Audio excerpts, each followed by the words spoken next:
ओम क्लीम कृष्णाय नमः। नमस्कार दोस्तों, आपके अपने चैनल प्योरिटी ऑफ लाइफ में मैं नीलम शुक्ला आपका बहुत बहुत स्वागत करती हूँ। दोस्तों, आज की वीडियो में मैं आपसे बात करने वाली हूँ मार्गशीर्ष मास की शुक्ल पक्ष की एकादशी के बारे में। मार्गशीर्ष मास की शुक्ल पक्ष की एकादशी, जिसे मोक्षदा एकादशी कहा जाता है, इस व्रत को धारण करने से समस्त प्रकार के पापों से मुक्ति मिल जाती है, समस्त प्रकार के दुख, दरिद्रता, संताप से मुक्ति मिल जाती है और ये व्रत समर्पित होता है भगवान श्री हरि विष्णु को। आज के दिन भगवान श्री हरि विष्णु की जो भी भक्त आराधना करते हैं तो भगवान श्री हरि विष्णु की असीम कृपा उन्हें प्राप्त होती है और उन्हें समस्त प्रकार के सुखों की प्राप्ति होती है और मरणोपरांत वैकुंठ लोक की भी प्राप्ति होती है। तो ये व्रत बहुत महत्वपूर्ण है। अगर आप व्रत करते हैं अत्यंत ही श्रेष्ठ है। किसी कारणवश अगर आप व्रत नहीं भी कर पाते हैं तो भी आज के दिन विधि विधान से भगवान श्री हरि विष्णु की पूजा कीजिए, मंत्रों का जप कीजिए और शुद्ध और सात्विक भोजन कीजिए, तो निश्चित ही आपके जीवन में जो भी परेशानियां हैं भगवान श्री हरि विष्णु की कृपा से समाप्त हो जाएंगी। तो आज की वीडियो में आप जानेंगे कि मोक्षदा एकादशी साल 2024 में कब है, एकादशी की तिथि कब प्रारंभ हो रही है, कब समाप्त हो रही है, व्रत हमें कब धारण करना है और पारण का यानी कि व्रत खोलने का शुभ मुहूर्त क्या है। आज के दिन हमें किस प्रकार से भगवान श्री विष्णु की पूजा करनी चाहिए, किन मंत्रों का जप करना चाहिए और कौन सा उपाय करें जिससे कि इस व्रत का संपूर्ण फल हमें प्राप्त हो। और जिस भी कामना से हम व्रत धारण करते हैं या फिर बिना व्रत किए भी पूजा आराधना मात्र भी कर रहे हैं तो वो हमारी कामना पूर्ण हो, इसके लिए आज विशेष क्या करना चाहिए, संपूर्ण जानकारी आपको आज की वीडियो में शेयर करने वाली हूँ। तो बहुत महत्वपूर्ण है आज की वीडियो, पूरा ज़रूर देख लीजिए। और अगर आपको आज की वीडियो अच्छी लगे तो इसे लाइक भी ज़रूर कीजिए और संभव हो तो शेयर भी कीजिए।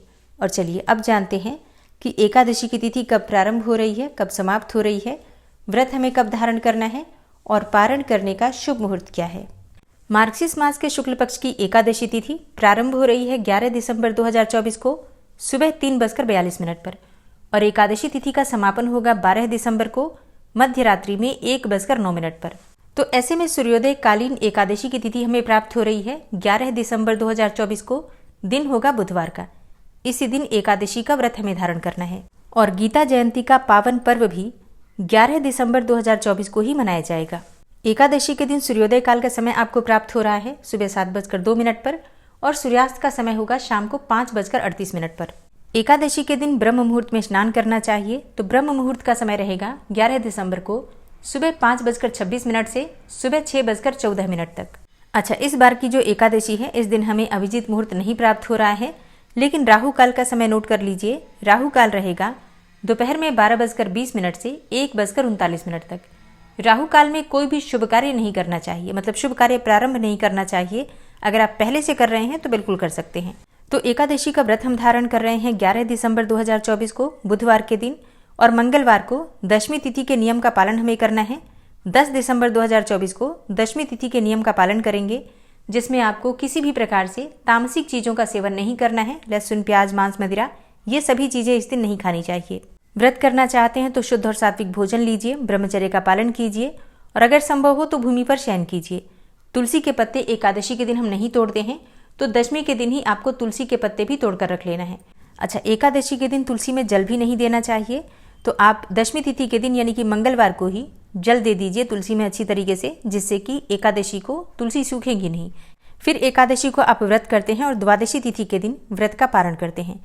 अब बात करें कि द्वादशी तिथि कब प्रारंभ हो रही है, कब समाप्त हो रही है और मोक्षदा एकादशी व्रत का पारण हमें कब करना है। देखिए, द्वादशी तिथि का प्रारंभ होगा 12 दिसंबर 2024 को मध्य रात्रि में 1:09 पर और द्वादशी तिथि का समापन भी 12 दिसंबर को ही होगा रात्रि में 10:26 पर। ठीक है, तो व्रत का पारण हम कब कर रहे हैं? 12 दिसंबर को सुबह 7:05 से 9:09 के बीच में व्रत का पारण आपको करना है। ठीक है, अब बात करें कि भगवान श्री कृष्ण की विशेष पूजा का शुभ मुहूर्त क्या है। तो देखिए, अमृत काल का समय प्रातःकाल 9:34 से 11:03 के बीच में रहेगा। इस समय में आप सुबह भगवान श्री कृष्ण की विशेष रूप से पूजा आराधना कर सकते हैं।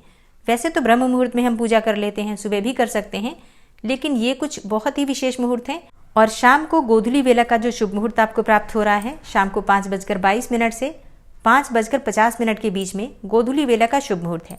आप इसके बाद भी कर सकते हैं, लेकिन ये अत्यंत ही श्रेष्ठ और शुभ मुहूर्त होता है। जिस समय में हम पूजा करते हैं तो निश्चित ही भगवान श्री कृष्ण की कृपा हमें प्राप्त होती है, क्योंकि इस समय में जो हम पूजा करते हैं उसका फल हमें कई गुना होकर प्राप्त होता है। संधि काल का समय सर्वाधिक श्रेष्ठ माना जाता है पूजा के लिए।